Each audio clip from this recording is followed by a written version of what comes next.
O presidente do PTB, Roberto Jefferson, como havia anunciado, pediu o impeachment do ministro Edson Fachin, do Supremo Tribunal Federal, após a decisão monocrática que anulou condenações do ex-presidente Lula. No pedido, Jefferson e o advogado Luiz Gustavo Pereira da Cunha afirmam que o ministro incorreu nos crimes de responsabilidade previstos pela lei do impeachment, proferir julgamento quando por lei seja suspeito na causa, exercer atividade político-partidária, ser patentemente desidioso no cumprimento dos deveres do cargo e proceder de modo incompatível com a honra e o decoro de suas funções. Ouça trechos do pedido de impeachment do ministro Edson Fachin, protocolado por Roberto Jefferson.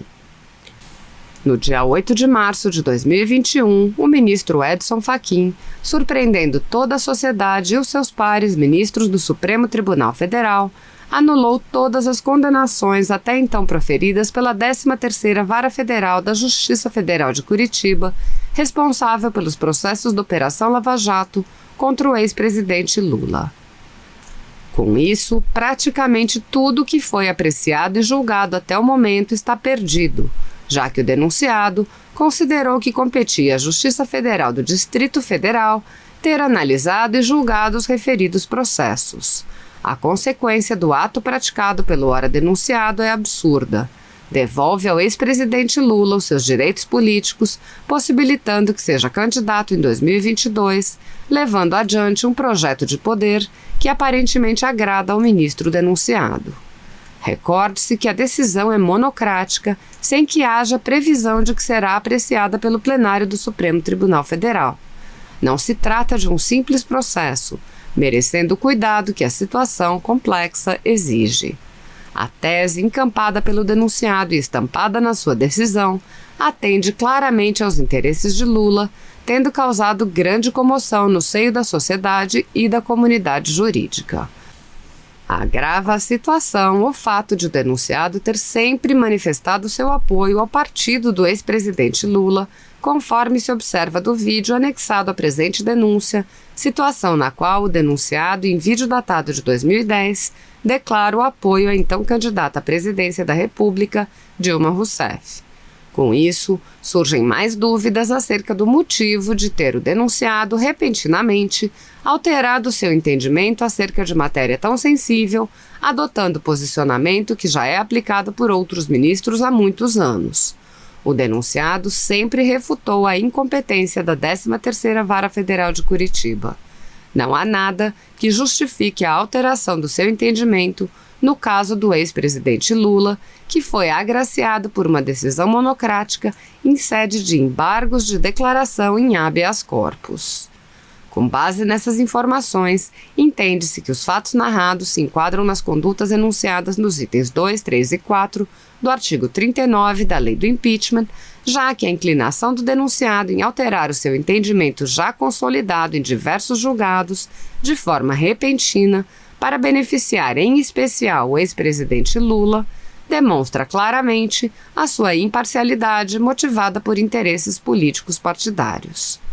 Desse modo, entende-se que o denunciado incorreu no crime de responsabilidade que o proíbe de proferir do julgamento quando, por lei, seja suspeito na causa, bem como de exercer atividade político-partidária, além de ter agido de forma patentemente desidiosa no cumprimento dos deveres do cargo de ministro da Suprema Corte, mormente ao conferir profundo efeito modificativo em sede de embargos declaratórios, devendo o Senado Federal da República analisar as condutas aqui elencadas e aplicar as sanções cabíveis ao denunciado.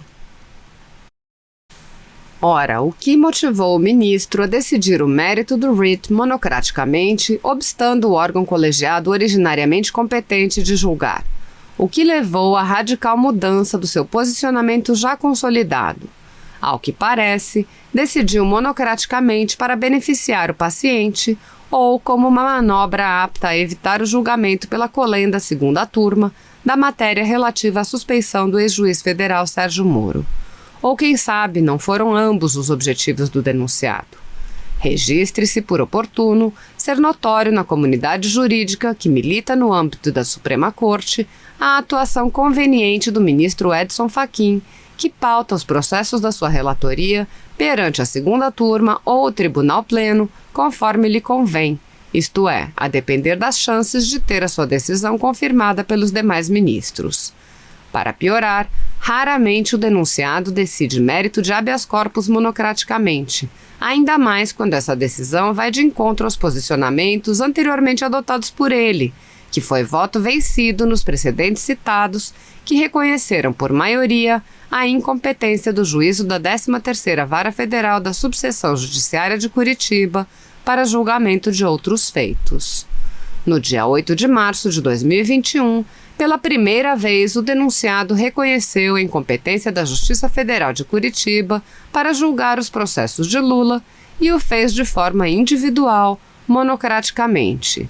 Poderia ter feito o que já havia dito que faria: enviar para julgamento colegiado e lá manifestar o seu entendimento. Não se está a afirmar a impossibilidade de julgamento de mérito de writ monocraticamente.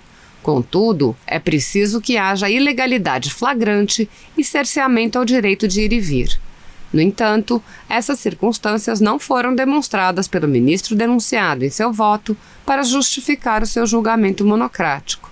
Aliás, o denunciado se valeu de precedentes antigos proferidos pelos seus pares, que datam dos anos de 2015 e 2018.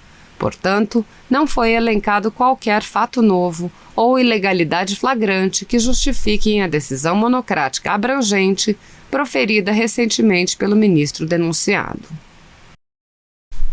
A questão da competência dos casos da 13ª Vara Federal de Curitiba já foi amplamente discutida nos últimos anos.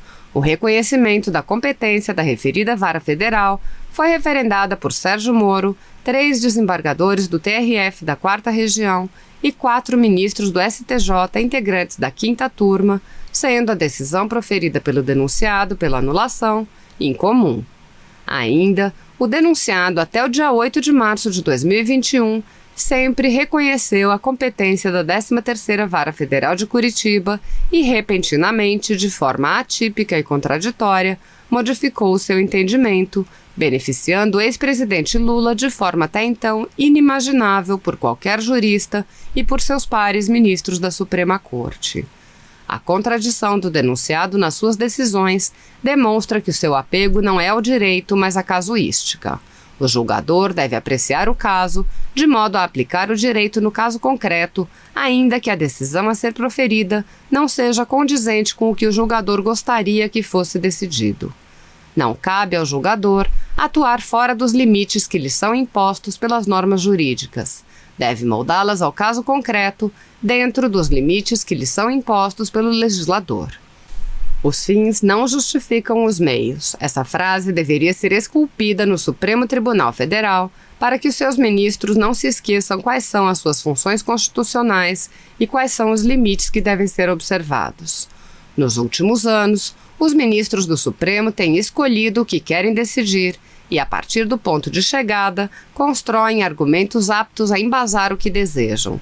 Isso não é admissível em um Estado democrático de direito.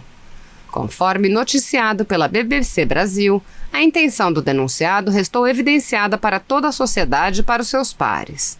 Ao anular as condenações de Lula, Fachin decidiu que outros recursos do petista não precisariam mais ser julgados, inclusive o habeas corpus que questiona a imparcialidade do ex-juiz Sérgio Moro ao julgar seus processos. Esse recurso também é relatado pelo ministro, mas estava há mais de 2 anos parado no gabinete do ministro Gilmar Mendes devido a um pedido de vista. De qualquer forma, o ministro Gilmar Mendes pautou o julgamento da suspeição do ex-magistrado Sérgio Moro para o dia 9 de março de 2021, tendo o ministro Nunes Marques pedido vista do processo. Mas resta clara a utilização da Suprema Corte pelo denunciado para fazer valer os seus interesses pessoais, quaisquer que sejam eles. O simples fato de instrumentalizar a justiça de forma pessoal já demonstra a inaptidão para ocupar cargo de ministro da Suprema Corte, que possui a função precípua de guardar a Constituição Federal de 88. Com a aberrante decisão do denunciado do dia 8 de março de 2021, Lula deixa de ser até mesmo considerado réu, pois foram anulados os atos, inclusive as denúncias oferecidas, conforme se depreende do trecho extraído da decisão e abaixo colacionado. Declaro, como corolário e por força do disposto no artigo 567 do Código de Processo Penal, a nulidade apenas dos atos decisórios praticados nas respectivas ações penais, inclusive os recebimentos das denúncias, devendo o juízo competente decidir acerca da possibilidade da convalidação dos atos instrutórios. Ainda há a possibilidade dos crimes imputados ao ex-presidente Lula prescreverem, tornando-o isento de qualquer tipo de responsabilização após tudo que foi produzido nos autos dos diversos processos nos quais ele era réu. Ora, os processos tramitam perante a Justiça há anos e só agora a incompetência é reconhecida de forma monocrática em julgamento de ofício de embargos declaratórios em sede de habeas corpus, tendo o denunciado alterado seu entendimento já consolidado repentinamente. Uma decisão de tamanha importância deveria ter sido tomada por órgão colegiado, não cabendo ao denunciado decidir monocraticamente, alterando drasticamente o entendimento que vem adotando nos últimos anos. Não apontou sequer um fato que justifique a sua mudança repentina de entendimento. O argumento da incompetência já vem sendo defendido por alguns há muitos anos, e durante todo esse tempo, o denunciado se manteve firme na defesa da competência da Vara de Curitiba. O que motivou essa mudança? Permitir que Lula participe das eleições de 2022? Beneficiar Sérgio Moro? É o que tudo indica, especialmente quando analisado o passado do denunciado, sempre alinhado com os valores defendidos por Lula, Dilma Rousseff e o Partido dos Trabalhadores. Como já dito, em 2010 firmou em ato público apoio à eleição de Dilma Rousseff, tendo sido por ela indicado à vaga de ministro do Supremo Tribunal Federal. Conforme se depreende de diversas notícias, o denunciado sempre foi aliado ao Movimento dos Trabalhadores Rurais Sem Terra, o MST. Em 2020, o denunciado afirmou que a candidatura de Lula em 2018 teria feito bem à democracia. Em outro episódio, foi descoberto que um site criado para defender o denunciado estava registrado em nome de um designer que trabalhava para o Partido dos Trabalhadores. No ano de 2016, o denunciado, como ministro, declarou-se suspeito para julgar habeas corpus de Lula contra a decisão do ministro Gilmar Mendes, que barrou a sua nomeação como chefe da Casa Civil, e o pedido de defesa de Lula foi redistribuído para a ministra Rosa Weber. Ora, se havia parcialidade naquele momento, o que mudou agora? Se houvesse prudência, moralidade e impessoalidade, não teria tomado de forma monocrática uma decisão de tamanha envergadura, já que em momento pretérito se considerou parcial para julgar um habeas corpus do Lula, e agora não é mais e julga um novo habeas corpus e toma uma decisão atípica, contrariando o seu posicionamento de sempre e anula processos que interessam apenas a uma pessoa, Lula. E quando o julgador é parcial e não consegue dissociar os seus valores pessoais da decisão que deve proferir, conforme exige o ordenamento jurídico, é necessário que se declare suspeito, de modo a não proferir decisão viciada, como ocorreu no caso ora em análise. A imparcialidade é condição necessária para que o julgamento seja conduzido de forma legítima e compatível com o Estado de Direito. Tanto é que o artigo 145 do Código de Processo Civil prevê as hipóteses nas quais há suspeição, impedindo que o feito seja conduzido e julgado por aquele declarado suspeito, já que há uma nítida incompatibilidade de interesses, ferindo as exigências impostas por um Estado de Direito justo e imparcial. Ao tratar do tema, o Código de Processo Civil traz um rol de situações que podem resultar na arguição de suspeição. No seu artigo 145, inciso 4, trata do juiz-ministro interessado no julgamento do processo em favor de qualquer das partes. Com isso, não é preciso se esforçar para entender que o denunciado, ao proferir decisão monocrática, contrária ao seu próprio entendimento, anulando processos que tratam de tema delicado à manutenção da ordem social e política, buscou construir uma saída jurídica que atenda aos seus interesses, que no caso seriam de anular os processos do ex-presidente Lula, depois de anos de investigações, julgamentos e decisões proferidas em praticamente todas as instâncias do Poder Judiciário, bem como de blindar o ex-juiz Sérgio Moro. Fica evidenciada a afeição político-partidária ao ex-presidente Lula e ao seu Partido dos Trabalhadores, bem como violação ao princípio do juiz imparcial, da boa-fé, da imparcialidade, da moralidade, da pessoalidade, da transparência, do Estado de Direito e de diversos outros princípios que servem como base da ordem jurídica vigente.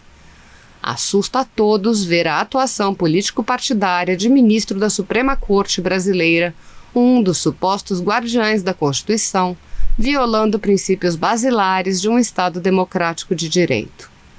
Ainda em 2020, foi noticiado que o denunciado foi apoiado em 2015 por Ricardo Saldi, o conhecido homem da mala da JBS, ex-dirigente da empresa JBS, tendo, portanto, defendido a sua nomeação ao cargo de ministro do Supremo Tribunal Federal.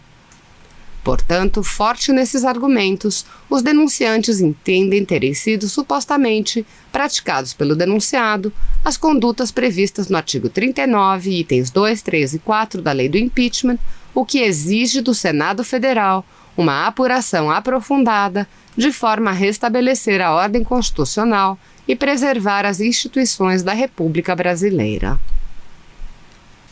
Diante dos graves fatos apresentados, os denunciantes, com o apoio do Diretório Nacional do Partido Trabalhista Brasileiro, PTB, requerem o recebimento desta denúncia, vez que cumpridos todos os requisitos legais para sua admissão, para que seja dado o trâmite legal, conforme determina a lei do impeachment, sendo apurados os fatos ora narrados, para que seja o ministro Edson Fachin condenado pela prática do crime de responsabilidade previsto no artigo 39, itens 2, 3 e 4 da Lei do Impeachment e, em consequência, seja decretada a perda do cargo de ministro do Supremo Tribunal Federal e que seja inabilitado para o exercício de função pública pelo prazo de 8 anos, conforme previsto no artigo 52, parágrafo único da Constituição Federal.